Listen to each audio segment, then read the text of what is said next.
Before we look more at the city of Babylon itself, there's a character we have to quickly introduce ourselves to. Nimrod's wife and queen, a woman known today as Semiramis. It's important we learn about her because in many respects she may be an even more important figure than her husband. Like Nimrod, it's hard to get an accurate idea of Semiramis that is untainted by legend, but the story goes something like this.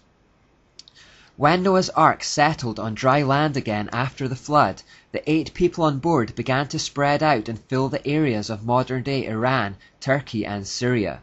After probably another 500 to 600 years, they spread still further to Iraq.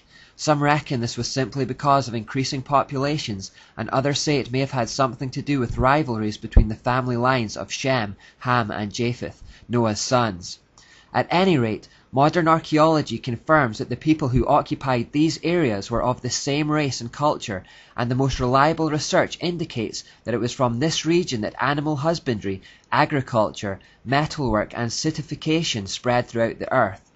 On this point, science and scripture are agreed. The only difference is the timescales involved.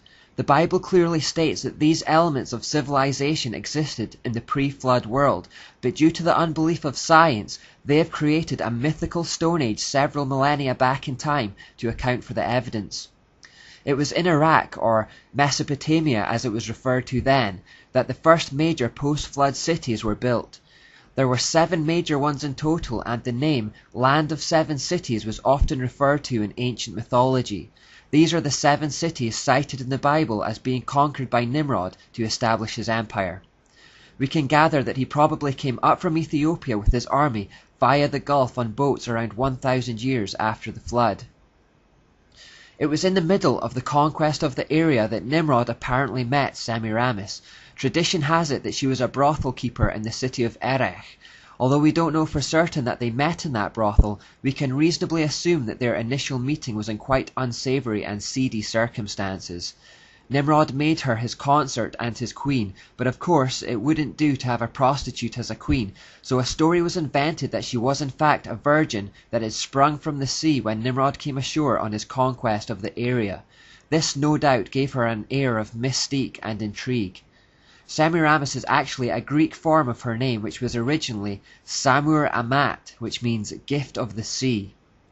Semiramis rose to a position of power on the basis of her relationship with Nimrod, but as we'll see later, her influence eventually overwhelmingly obscured that of her husbands, both during their lifetimes and in the wider context of history.